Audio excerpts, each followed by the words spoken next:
The Pixel People Pod. Snap, snap, snap, it's on. Rewind the future fraud. The Pixel People Pod.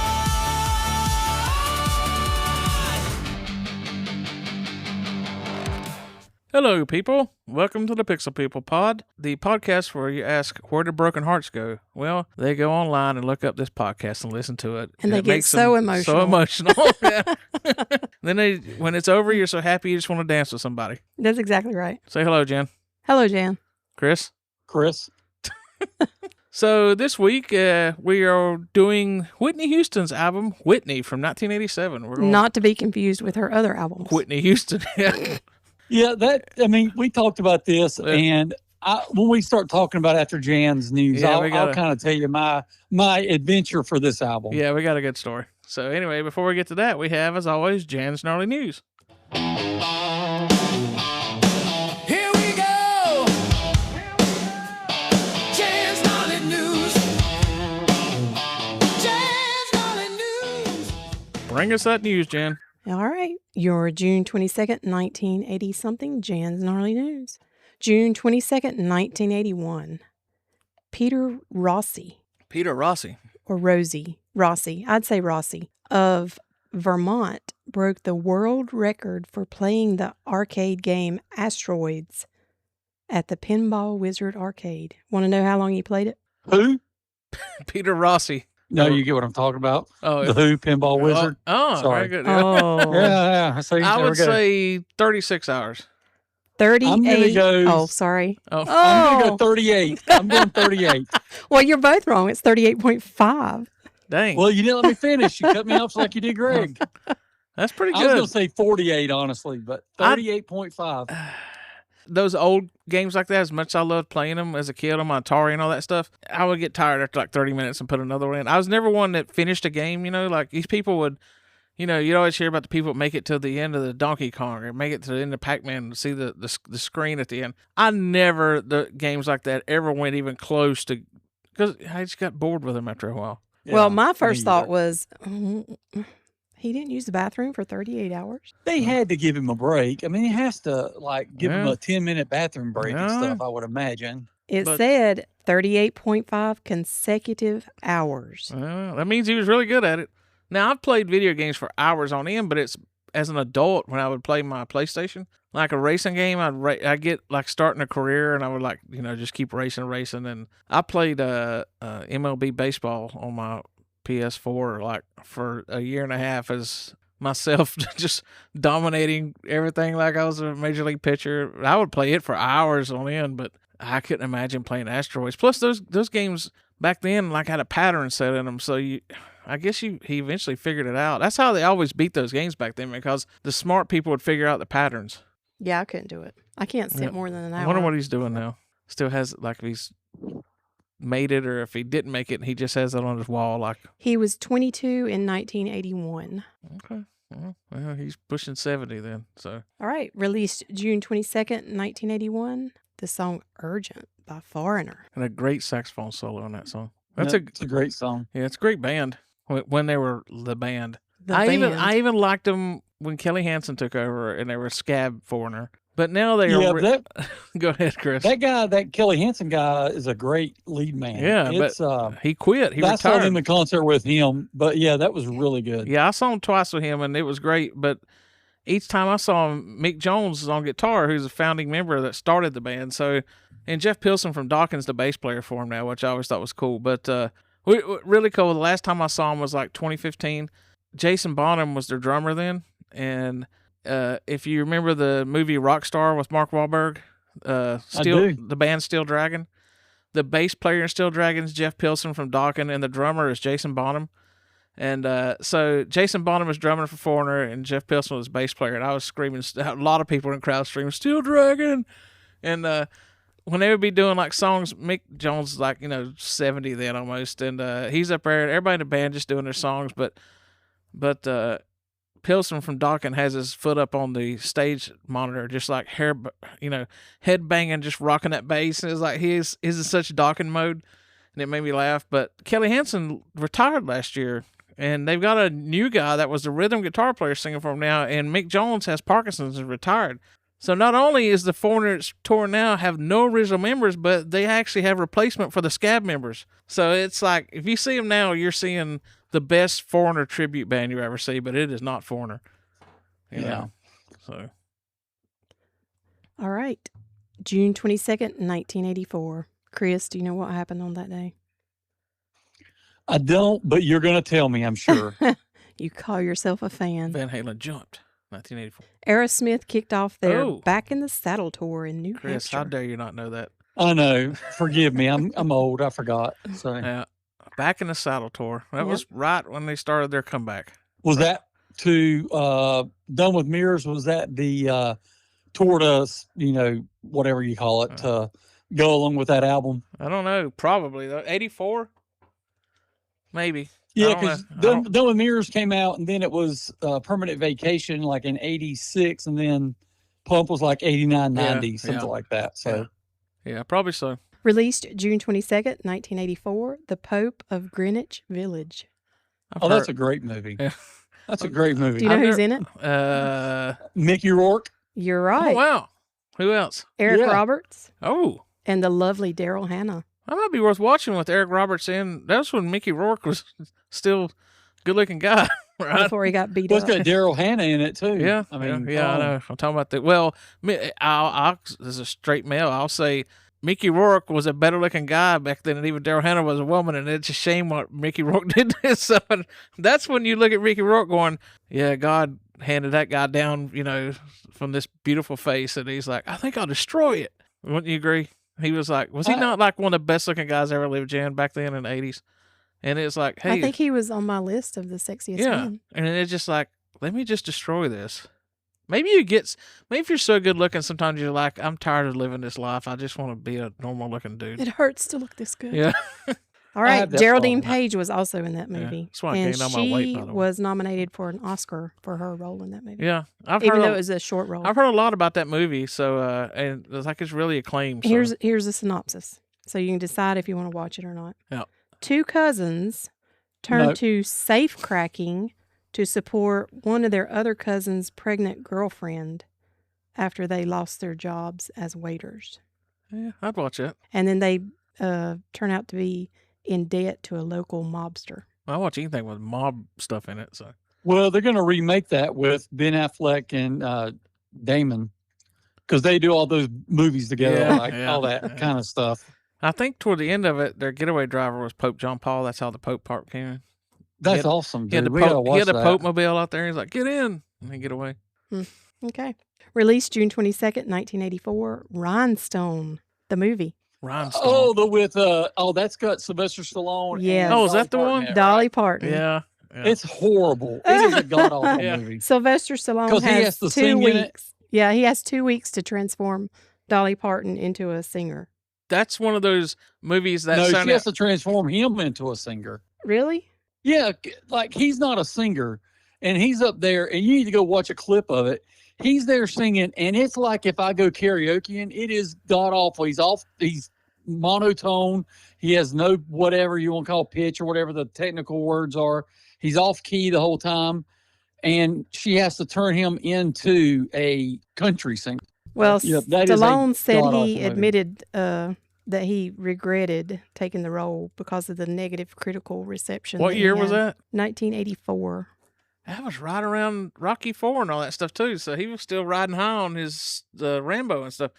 Yeah, he had a lot of bad decisions on movies. As many good ones as he had, he took some bad choices too. Well, when they put a paycheck in front of you, you're like, Well, oh, you okay, know, I'll do this. Like he said, that's How why, much was it? He was paid for Over the Top? Yeah, it was like $12 million back then, which is like worth $30 million today. So yeah, I'll tell you, Over the Top is an Oscar-winning movie of the year It really versus is. Rhinestone. it really is. It really is one of the worst movies I can ever remember seeing. Rhinestone. We might have to How watch can a that. movie Jan. with Dolly Parton be bad? Just watch it. Yeah, we gotta Just watch watch it, Jan. We gotta watch it. All right. Released June 22nd, 1987, the White Lion Pride album. Yep, White Lion. That was their second album. Not to be confused with the band that tours now is Mike Tramp's White Lion, which is the singer with a backing band. Ah. This one I had like- Vito Bratta. Yeah, the guitarist. He was Vito Bratta was like considered by guitarists back then and even now had the Eddie Van Halen and the George Lynch from Dawkins. A couple of those guys were people held up above. Bratta was one that people held up like, he's untouchable. And he just, last I heard, like they haven't toured in 20, 30 years, whatever. He left in like the 90s to take care of his parents or something, moved back with him or his mom or something, and he's never played again. He's like, I guess he plays at home, but he doesn't tour. He really doesn't give interviews. He just kind of went away. So he would be, what's his name, Chris, that plays for Nuno. Betancourt? Yeah, Oh, yeah. okay. He would have probably been sort of where Nuno is now if he'd have kept playing. He'd have been playing for like a Rihanna or something and having a big resurgence right now like Nuno is, but he just disappeared. And I did see that I didn't see it. Eddie Trunk talked about it actually several months ago, which shocked me because Mike Tramp came to Newton to play here a couple months ago. We didn't go, but it was White Lion. And Eddie Trunk said he talks to Vito Bratta, and they had said years ago that him and Mike Tramp cut a deal where he would not tour as White Lion. He would tour as Mike Tramp of White Lion. And all of a sudden, I started seeing stuff where it's like Mike Tramp's White Lion. And then when he came to Newton, it was just White Lion. It was like, But was that him doing that, or was that Newton? I don't pushing think that? they if he wanted to stop it, he could have, Mhm. So, I guess he's like, well, the name sells because if there's only certain oddballs like us that would never see Mike Tramp's coming in. Oh, it's the guitarist for White Right. Lion. Everybody else Yeah. be like, who? This album had 2 top 10 hits, Wait, which peaked at number 8, Yeah. and When the Children Cry, which Yeah. peaked at number 3. Yeah. That's the only 2 hits probably that I can think Little of. Fighter was a good Little one. Fighter. That's Oh, my okay. favorite one. That's my favorite one by them. One of the songs I can remember downloading that on Napster back in the day. Well, the album peaked at number 11 and had a double platinum status. That's higher than I thought it would have. That's pretty good. Yeah. 2 million albums back then is a good Yeah. amount of albums. And I guess you put White Line, I always tell Jan, sometimes I'll throw out a band and say, is that A level, B level, or C level hair band? And I'd maybe put them low B. Yeah. Yeah. I would They're say not that. quite C because there's some really bad D bands, but, They're above Trickster, I guess, and that or right equal with Yeah. Trickster Probably probably. not yeah, equal. they're a little higher up than Trickster. Yeah. Yeah. That's what I'm saying. They're right above them. Yeah. But So the single Wait was released June 1st, 1987, but it didn't chart until January 1988 because MTV started playing it. Yeah. MTV could make or break you back in the 80s and the 90s. yeah. Now it's going away. Also interesting about this album, the guitar solo for Wait was captured during a drum tracking session. Vito Bratta played it as a scratch track with his back turned, but the producer was impressed by the performance and he kept the first take for the final mix. Yeah. There's a lot of stuff like that happening back in the day. I've read over the years, and I listen to it at work a lot now, music autobiographies and stuff, and a lot of stuff that happens in studios, like, you hear guys say like some great song that's like a Hall of Fame song, and they're like, yeah, we did 12 takes of it, and we end up going with the first one after all, but and the guitar solos, I don't know. It's just wild. I wish our band went back in the day and finally went in the studio like we talked about. That would have been a good experience. Well, now you have your own studio for recording. True. Not music, but True. at least you're recording. You talk about scratch tracks. Eric, our drummer, somewhere in his Pro Tools has all our songs as a scratch track. We recorded them all live, play to overdub over. We never He did. accidentally recorded over them. I bet she still got you put those out. So. Premiering June 22nd, 1988, Who Framed Roger Rabbit? It's the one you keep telling me I need to watch, isn't it? I cannot believe you have not watched this movie. As big a nostalgia guy as you are and love stuff from the 80s, you've never seen this movie? I love real And slutty as much women, as not you cartoons. love, as much as you Do love what? Christopher Lloyd, I said I love real slutty women, not cartoon slutty women. Christopher Lloyd was so good in this We'll movie. watch it one day. We got to watch Rhinestone Cowboy first, though. Yeah. It also starred Bob Hoskins, of course. Well, that's the guy that, yeah. Did we talk about this in something? Yes. What we was did. it on? Which one was it on? Cartoon Animals or something like that, Yeah. maybe? Yeah, I think so. It was something like that. I don't Was know. it in our sex symbols? No, it was, No, it was a it way. was not. This might have been one you weren't even on, one of the early ones where we Yeah, I talked think it about was. Roger Rabbit. Yeah. Okay. So, Uh, But this movie was the second highest grossing film of 1988. Do you know what it was behind? 1988 it was behind Batman. Nope. No, the Batman was 89. Was it Man. Back to the Future too? Purple Rain? Nope. Nope. I don't know. What is What it? genre? What genre? Yeah, what It was genre? Rain Man. Rain Man. Okay. Yeah. It was Rain Man. Good job, Chris. I'm good at this. I'm It's that killing delay. them tonight. People don't realize Chris is on delay, so he got it right. It was also so good that it won 4 Academy Awards in 1989. You know, I need to rewatch it. I've not watched it in 20 years or more. Well, come plus, watch it but with Greg because I need to watch it. It's a great movie. Yep, come watch it with Greg. So There you go. since he's never watched it. Yep. All right. An 80s icon had a birthday on June 22nd, but not 1980 something. June 22nd, 1953. 53. Do you know what 80s icon was born? So it'd have been So 30, it'd have been 30 something. right? Yeah. Mm-hmm. Yeah. What were they? What are they known for? Yeah. I just thought we'd have a little fun with y'all. Music or guessing. movies? Music or movies? Music. Music? Yes. 53. It's a female. Oh, wait a minute. I just thought we'd have a little fun with this. Lita Ford? That's the hint. I know. I it know. is. I'm trying to figure out what the little. I don't know. All right, it's Cyndi Lauper. Oh, good Lord. Oh yeah, the sex That's symbol. sexy. From the 80s. That's I should've known sexy that. minx. Yeah. It's funny you bring her up because listen to Sam Roberts show, which I listen to every day. He does a lot of WWE stuff, and he was freaking out this week because they just announced they're putting out a Cyndi Lauper WWE action figure from her rock and wrestling thing. He was all excited. It's gonna be her and Captain Lou Albano. It's a set. And I was like, I'm going to have to get that for down here because that was a big deal in the 80s. Well, if you want a really good Cyndi Lauper song to listen to the Cyndi Lauper song off the Rugrats Oh, yeah. That's Jan's movie favorite song. soundtrack. It's Yeah. I Want a Mom. It's so sweet. Okay. And there you have Jan's Gnarly News. Oh, gnarly! So, Jan, before we get to the topic this week, Am I in trouble? no, you have something. I got you something. Okay. Chris knows about it. It's cardboard. I do. Yeah. Here, I'm going to It's hand a it banker's to you, box. and you can open it up. It's a It's something wrapped in cardboard. ties into another episode. So All right. open it up. It here. is taped shut. But the top's not. You can pull it out from the top. It is taped Oh, it is. shut. Oh, sorry. Well, there's scissors right there. Okay. So you All can hear the right. table banging around. So Oh, these scissors are hard to open. yeah. Is it Christmas up in here?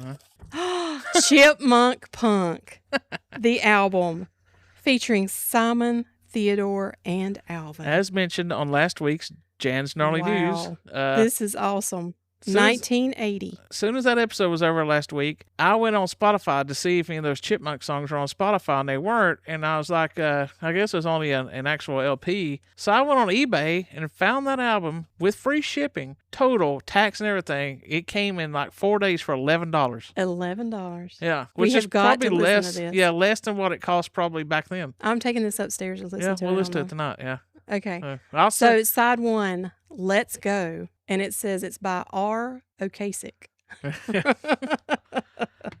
Yeah, read off the whole song list, not just so people know. Good Girls Don't. D. Fieger. Fieger? I don't know. Who is that? I don't know. How Do I Make You?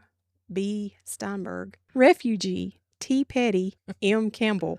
Yeah, Mike Campbell. Yeah. Frustrated. Side 2, Call Me. D. Harry. Yeah. You May Be Right. B. Joel. That's funny that it don't have the band name. Does it has not have the band songwriter. name or their first name, just Yeah. the Yeah, it has initial. a songwriter. Yeah. Crazy Little Thing Called Love. F. Mercury. My Sharona. D. Fieger. Yeah. How do you say that name? I could. Well, that's it. I can't wait to listen to this. Yep. The grandkids are going to have a fit over this. I know. This is definitely one we're going to have to frame. So Awesome. there you go. Very cool. We give out gifts on this podcast, people. That's awesome. Very cool. Yeah, Chris. I told Chris about it this week. So That's yeah, pretty lay it right down there. So that leads into more music talk. Whitney Houston, her 1987 album Whitney. I have to point out it's the 1987 album Whitney. Why, you may ask? Well, I'll let Chris tell you why. Let me go and tell you this. This is how my week went. So I knew we were doing this last week, so I downloaded a Whitney album and I'm listening to it. And I was off on Tuesday, so I spend the day on Tuesday listening to Whitney Houston, and I'm doing some research trying to find out stuff. And I sent Greg a message yesterday and said, "Hey, we're doing Whitney Houston, right? The first album, the debut." He goes, "No, we're doing Whitney, the second album." I'm like, "What?" So I spent my time listening to Whitney Houston, And then I had to be forced to listen to Whitney today, or I listened to some last night and then today. And I tell you what, I'm done with Whitney. I'm Whitneyed out. That was enough for me. It was like, I love her voice. I think Yeah. she may be the greatest female singer of all time. She's just phenomenal. But the songs on these albums are so many slow songs. I'm like, I want to just, I was insane with listening to it. But she's a phenomenal singer. Oh my Yeah, God, she such is. a great voice. But these albums were nothing I will ever listen to again in my life. I saw, you talk about her voice. I think it was Rolling Stone from 2023 listed her as the second best vocalist of all time. So that's, she's definitely Male or top female? notch. yeah, Yeah. it's number one female. Yeah, because I would imagine, because I would bet they put like Freddie Mercury number one or something. But listen to it yesterday, listen to this album, I was like, God, I forgot how good she was. Yeah, I'm not saying she's Definitely not talented. Super, she's her voice is so perfect. I mean, it's everything about it. But these albums, both of them, I listened to two. I doubled up. Were so more. There were so many ballads on it and stuff. I Yeah. was just like, it drug me down. I mean, I understand how she sold so many, just because of who she was. And I think Whitney Houston is a better album than Whitney. The Yeah. first one is better, Well, in my opinion. let's get into a little bit of this and we'll talk about that. So Yeah, go ahead. I get some stats on this album. It was released June 1st, 1987, which is why we're doing it, because it's the June album. So when I originally looked it up, there was like 10 albums I put down as possibilities. And then I broke it down to, I think, 5. And after we recorded one night, the three of us hammered out which one we were going to do. And I forget I know one of them was a Police Synchronicity. And I forget I think the other one was Purple Rain, maybe. And we decided. Yeah, because we didn't want to. We just done Thriller. Yeah. And plus, we're going to do a Prince Bruce one. Springsteen. Yeah, Bruce Springsteen, Born Never. USA. Chris put a stop to that. And so the other one was Whitney, and it's funny because I wanted Police Synchronicity, but Jan and Chris were like, we got to do a woman singer. If Whitney be a good one to do. That's right. And We're it's not funny a sexist because, podcast. as you're going to hear tonight, it's like I'm the one that left this going, God, I really love this album, and the rest of them are like, so we'll get to that. But Yeah, we're not sexist, Greg. Yeah. We cover all genres and genders. right. How many ever there are. Yeah. So some statistics on this. It was recorded from September 1986 to March of 87. So they had like 3 months to mix it and master it. That was pretty wild. But it was a historic debut. It was the first album by a female artist ever to debut at number 1 on the U.S. Billboard 200 chart.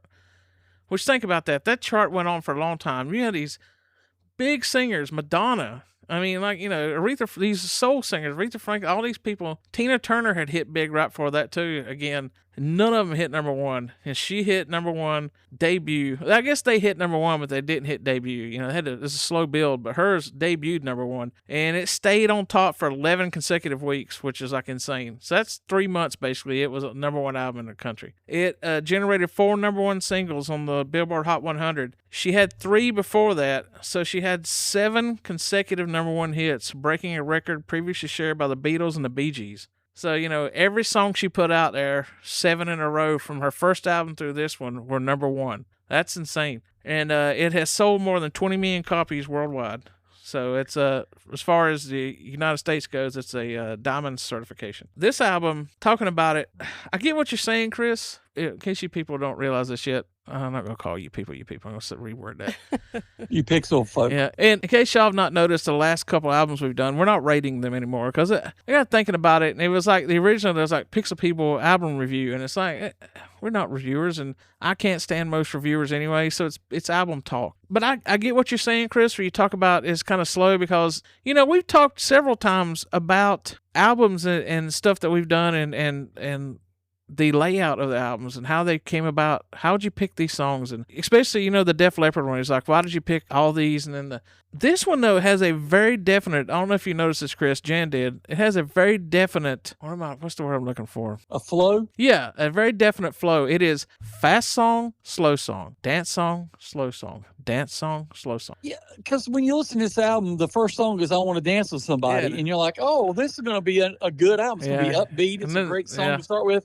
Then the next song brings you down. And it's It like, starts out golly. on a ball of fire. Yeah. And then It's it unreal plummeted. how, Yeah, and but I then- understand there's a flow, but good gracious, I didn't like the flow of this album. But then it hits you right back in the face with So Emotional, not So Emotional, Love Will Save the Day, which I don't remember that song. I mean, I knew most of her hits, but let's be honest. 1987, I was listening to the radio, and I knew some pop songs and stuff that was out there, but I wasn't listening to a ton of Whitney Houston. I was already in my gangster rap and rock and roll mode. But I mean, I knew I want to dance with somebody, all that stuff. But I did not know that song "Love Will Save the Day," and I've listened to that song probably 10 times since yesterday. That song has hooked me. He's played it for me at least 3 times. That song I'm just hooked Against my will. Yeah. I think that could have been your dance at your wedding. It could have been your could wedding have. song. It's a good song. And here's the funny thing, and I'm going to have to look it up. I'll put this, and I'm going to make a note of it right now. Where's the pen? I got my box top pod pen. That's right. Good pen. Let me see. Listen.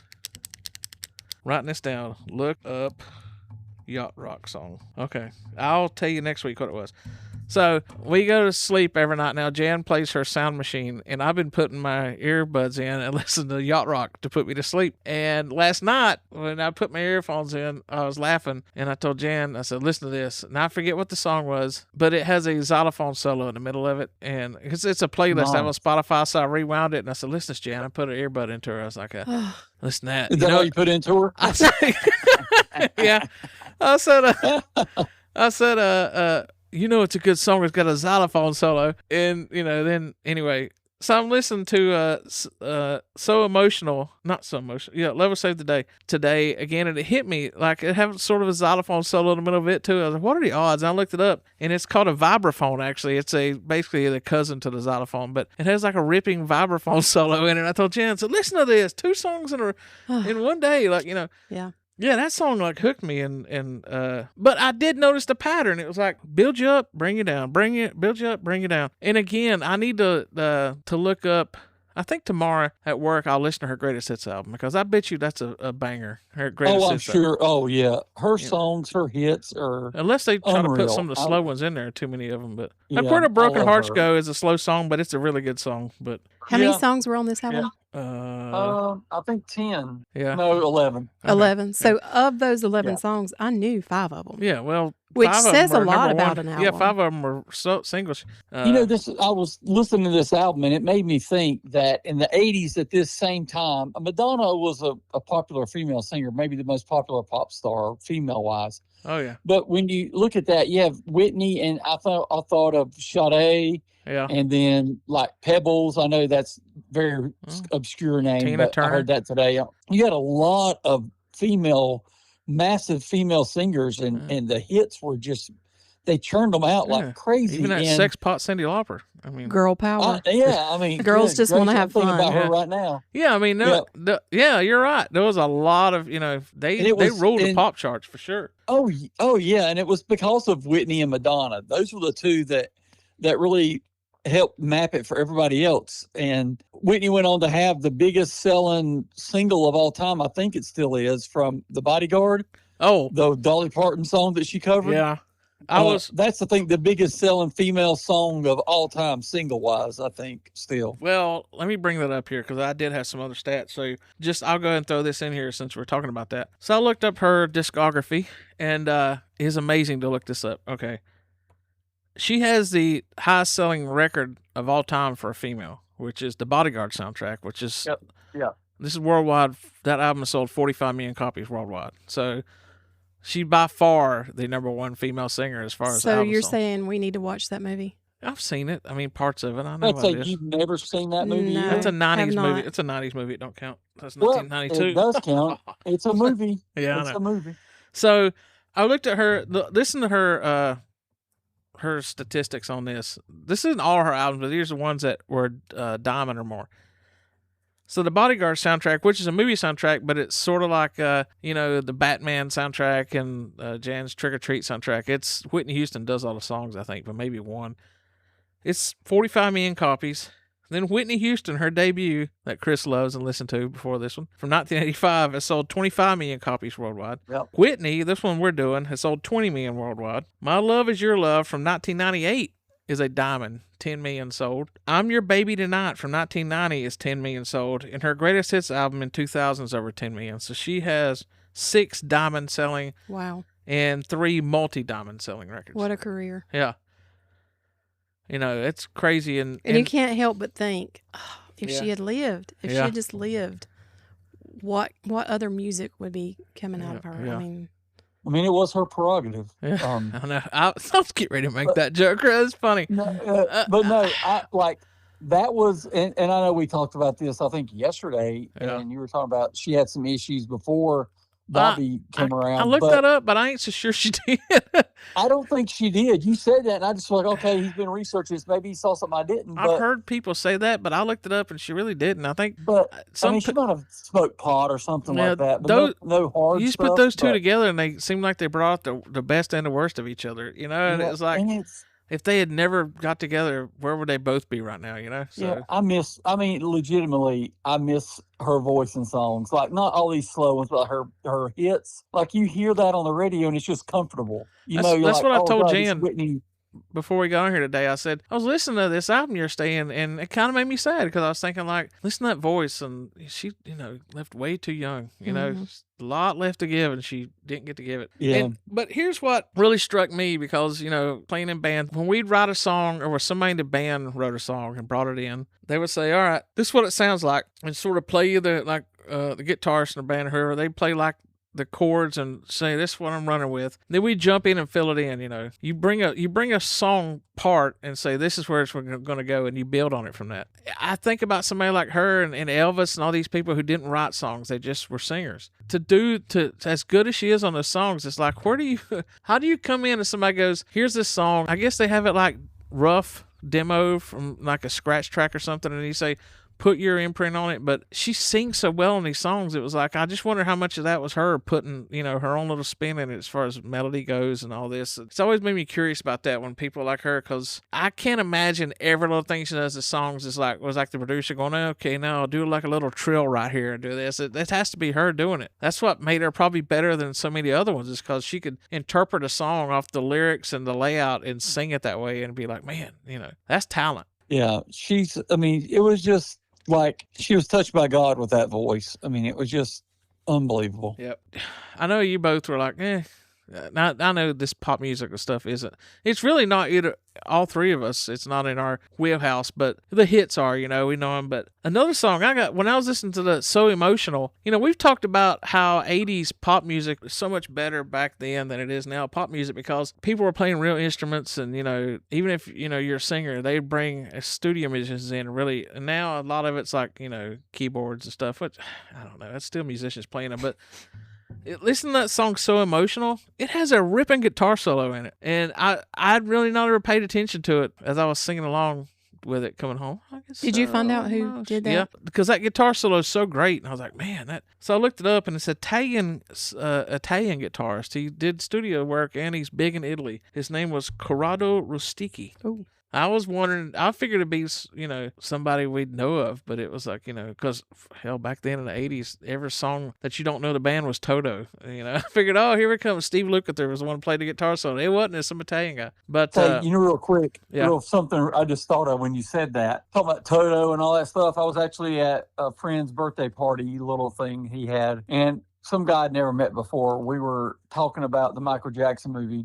and this guy was like, yeah, that was all Toto. That wasn't really Michael Jackson. He didn't do anything but sing on that. I almost went out of my chair and be like, dude, you can just shut your mouth. Stop drinking. Yeah. I was just talking about Toto. I'm sorry. First off, I've heard, he would lay that stuff out.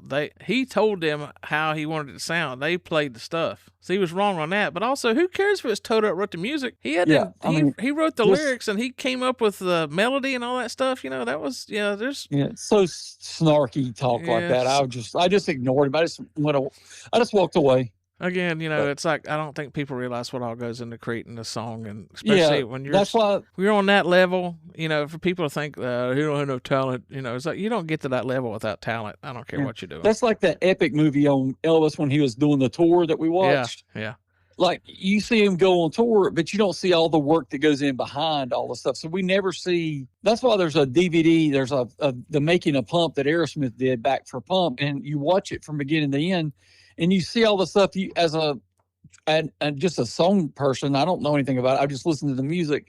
How much all these guys put into this and stuff, and how brilliant you have to be to get into all that There's stuff. a It's great just unreal. documentary. I have it on DVD called, I've showed Jan some of it. It's called A Year and a Half in the Life of Metallica. And it was the year and a half of them recording the Black Album. They were, I don't see how they got anything accomplished. Yeah, they decided to film it all. And they had camera crew with them while they did that whole album. It took them a year and a half. Like, they were like perfecting that album, and it was amazing to watch that. It's awesome. You know, Once again, they can thank Aerosmith for that because Yeah. they did it first. So, you know, Led they Zeppelin. got the It's a idea good from thing. Aerosmith. Led Zeppelin did it in the 70s with the song Remains the Stop. Same. We're talking about 80s and 90s. We're not talking about. It's a good thing that I 70s. wasn't in that studio though, because they played it one time and I'm like, oh, that's perfect. Yeah. But in that What? movie, it was not perfect to them. They kept playing Yeah. it over and over and over. But I would have been like, okay, that's a wrap. Yeah. That's when they bashed Winger. We can't have that. Yeah, You yeah, I gotta- know. Yeah. It is wild though to watch that though, because if you watch that Beatles documentary, I watched some of it and like see some back behind the scenes with the Stones and stuff in the 70s.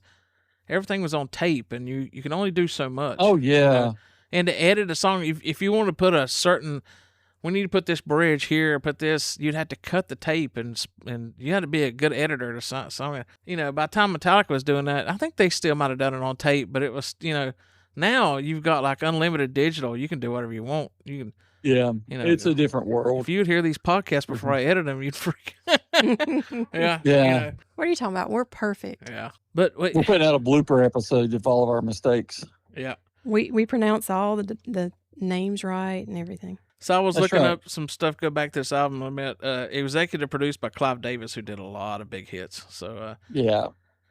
but the I Want to Dance with Somebody was won her a Grammy for best pop vocal performance, and it was one of her most enduring signature songs. So, you know, she had another song, we almost have it all, and Where the Broken Hearts Go, were her ballads. The last thing I saw was talking about that song. I Know Him So Well was a song she did with her mom, Sissy. So is a arranged duet with her mother, gospel singer Sissy Houston, showcasing the deep, familiar roots of Whitney's vocal technique. You know, like I say, that was cool. But yeah, this album, again, it's sort of like that Phil Collins album that we did. It's got a lot of great songs and then a lot of filler, I think. But it had 5 number 1 songs on it. I just can't, you know, five hits. Well, I don't think they're all number 1. There are 4 singles number 1, but the one that I like, Love Will Save the Day, actually only hit number 9. It was her last single, and they didn't even do a video. That's why it's only number 9. I read they didn't even do a video for that song. They just put it out as a single, and it still got the number 9 just off radio play. It didn't need a video. So if you Wow. get a top 10 with no video, that's pretty good. Back in those days, for sure. Yeah. So is it safe to say on this album that y'all won't be listening to it a whole lot after this, and I will be? Yeah, I'll probably be deleting it off my phone after this. Honestly, like I'll the listen greatest to the hits, hits. though, I won't. But Yeah. But see, that's just me. It's nothing against her. Yeah. But I like no, fast, upbeat music, and those Like my- slow ones just they. my they favorite just- song of. Go ahead, sorry, Jen. Go ahead. You're fine. No, I'll say my favorite songs of hers is "Greatest Love of All" off the first one that says, "I believe the children are our future." Everybody knows that song. Yeah. And I was like, "Oh, that's a great song. I hope this album's as good as that." And then it was not. Randy Jackson's version was way better. Randy Watson's version was way better. Randy Jackson. Oh yeah, from Randy Coming Watson's to Sexual America. Chocolate, yeah, his version was Yeah. way better. Yeah, That boy can sing. That I'm boy's like good. that. I can just you can just recite those lyrics out the song. I mean, I just sometimes go, Yeah. I believe the children are our future. Treat them well and let them lead. Let You know, them just lead you the can way. say it's so ingrained in our brain from the '80s. I mean, and then also Coming to America. I you know, decided so- long ago never to walk in anyone's shadow. Oh, here's Randy Hey, Watson listen, singing. I can't hear Whitney Houston you're singing. gonna get us. You're gonna get us fined. Yeah, Randy Watson. You may know him from the What's Going Down episode of That's My Mama. I gotta get me a Sexual Chocolate t-shirt. That's gonna be my 80s shirt. I've seen him out there. Nice. So Yeah, you can get anything on Amazon or eBay. yeah, 80s tees is a great. They should sponsor Yeah. us. Yeah. It's not as good as T-shirt, T-shirt hell. hell. But still. Yeah. It's not as good, but it's still good. So, you know, that'll do it on that, talking about that. But let's get on to a few more things here before we wrap this one up. Let's do it. I showed the video of Jan, and she was so freaked out over it. She posted it on Facebook, and we should post it on the Picture Underground page. Rick Springfield this week, there's a clip of Lord him have doing mercy. Jesse's Girl. He's 76 years old. I don't And think he is. If I showed you this clip and showed you that, you think, oh, man, he was rocking in the 80s. He did some kind of body switching out. I did see somebody go like, well, there was a glare on the thing and like that, but somebody goes, he don't look that good in real life. Then I saw a picture like that wasn't the sun There are shining on him. several angles of that same video. Yeah. And they're all amazing. But I've seen I saw I mean, not that I went and searched. Yeah, I saw a clip from him from a year or so ago, and he shows a little bit of age, but he's 70. He looks like, if you take that, the sunlight and all the stuff on that, he looks like he's maybe late 40s at best, and he's 76 years old. And it's like Sammy Hagar looks good for 78, but he's an old man. He's gray and he's losing his hair a little bit. He don't look 70 something. It's freaky looking. Rick Springfield could front a 80s tour right now, and you literally think I'm sitting in 1984 or something. Yep.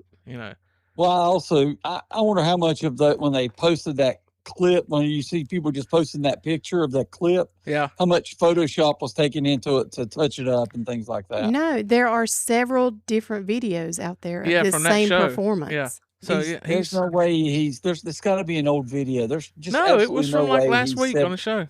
He I can put any date I want to on something. There's no way that dude's. All right, Mr. Cynical. I'm telling you, right? Even I would like to argue, but he it's freaky. Like like I say, I saw a picture of him. You don't play shirtless at that age unless you know you can pull it off, and he pulls it off.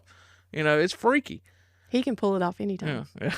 But hush up, Jalen. It's all freaky anyway, though, because I don't know, just watching Mick Jagger doing press tour for this new Stones album coming out, and he's 82 going on 83, and it's like he can get out there and do a 2-hour show right now, and it's like that's just freaky to me. Guys, we take better care of ourselves than we did. Chuck Berry was 85, I think. I saw him still playing. He played up till the day he died.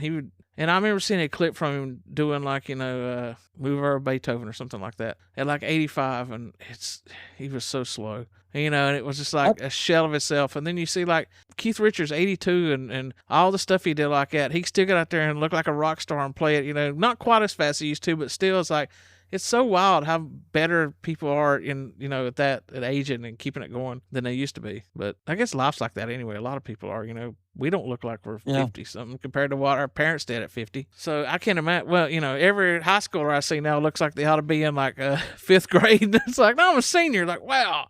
So it's freaky. Oh yeah, it's crazy when people are buying cars. Yeah. And they're born in 2006, and I'm like, what? God, I feel old. Yeah. I remember looking, Chris, through our yearbook when we were freshmen at Ford, and I remember it's been the last couple of years I looked at it and looked at the seniors, and I was like, some of these guys had full beards and looked like they just, worked a full day at the factory and got off and come get their picture took, and it was like, wow, And now you see, our granddaughter, is upcoming sophomore, and see their friends is like, y'all look like you're middle schoolers, I don't know. I guess I'm glad I don't look 70 like most 50-year-olds did back then. So. Yeah, that's a good thing for sure.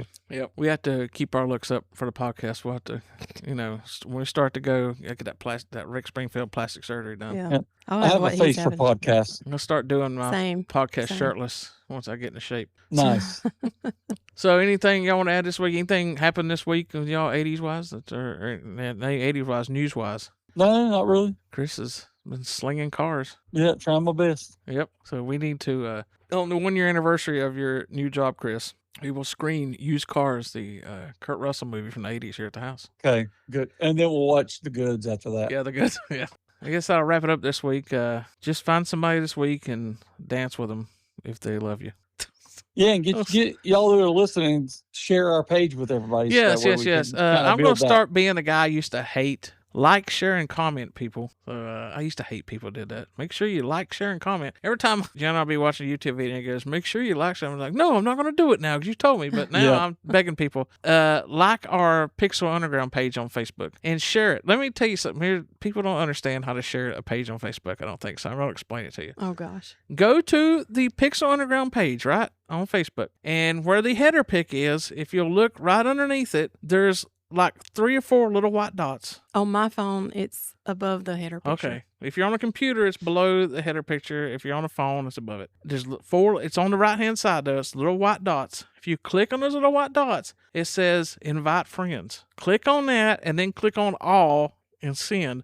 And it'll send an invite to all your friends to like and follow the Pixel Underground page. It's very simple. It takes 5 seconds to do it. You can still share the page like on your page, like, hey, check this out. But the best way to do it is click on that and invite your friends. So if you do that, we start getting a whole lot more followers. I'll do some prize giveaways. So, Join us, people. yes, join the Pixel people.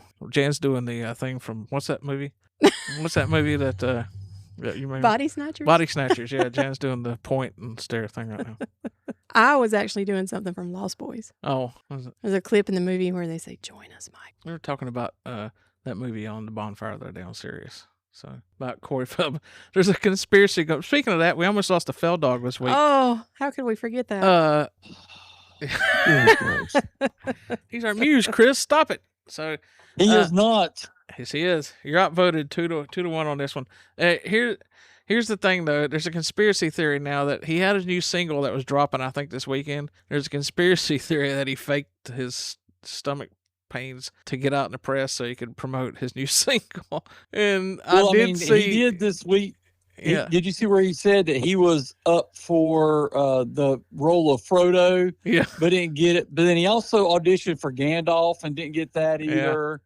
And there was another big movie that he was up for. I'm like, dude, you did not stop. The wrong Corey died. Chris, you hush right now. It didn't help the conspiracy any that when he gets right on his social media, like the day after he got pulled off that plane, he's like, Corey Feldman pulled for, severe medical issues. He's like, yeah, I had food poisoning. Whatever. Like, hey, my new single comes out tomorrow. Yeah, maybe you shouldn't promote it at the same time you're telling everybody, thanks for your prayers. I had food poisoning. He was. Well, I'm just going to say, Yeah. I'm going to say right now, someone, please put Corey Feldman in a movie. Yeah. Please. Yeah. No, they're not. Yes. He's They're a good not. actor. Yeah, he's a good actor. He is not a good He actor. is a good He is actor. When he wants to be, he is. No. He was a no. good actor, dude, back in the day. Come on. I will die on this Feldog Yeah. hill. I don't know if he's a great actor as an adult, but somebody give him a chance, When they get Lost Boys 2 up and going, he'll be in it. You'll see. Hey, I'm putting it right now. In our lifetime, he wins an Academy Award. Take it to the bank. Take it to the bank. What you want to bet, Chris? Okay. You're gonna give me A car. you're gonna give me wholesale pricing on a car if he gets an Academy Award. If he gets an Academy Award, I will buy the car for you. All right, I'm holding you on that. You people heard that. I'm gonna put that in the intro this every week. As soon as he gets any movie roles, we're gonna put him out there, and I'm gonna play this on every podcast. Yeah. Not movie roles. I said he had to win an Academy Award. Yeah. He could get into a movie. I mean, he's not even good. He's not even good enough to do a sci-fi movie. He wasn't ever in Sharknado. You think good actor? Well, he was too He busy can't working get on his that. music career then, Chris. Oh, is that what he's doing? Yeah, he's got to get back so into his talented. acting, and then that's when he'll, He is had so other horrible. engagements. he's gonna get that EGOT for his Emmy, Grammy, Oscar, and he is- Tony. He'll get it. Yeah, He'll he might get a box of cereal with Tony the Tiger on it. That's about it. Hey, we got a serial podcast coming up, people. Yeah, Hey, man, that's stay tuned. let's see, 2 weeks from now, or is it next week? It's the 29th, I think. something like next that. week. So then. next week. Next week is our big serial podcast episode. I think it's gonna be a banger, people. So, I hope so. It's very crunchy. yep, get your bowls ready for that one. So, Yep, have Anyway. a treat for your ears. yep. All right. Any last words, Chris? Long but long. Jan? Shine on. The Pixel People Pod. Snap, snap, snap, it's on. Rewind the future fraud. The Pixel People Pod.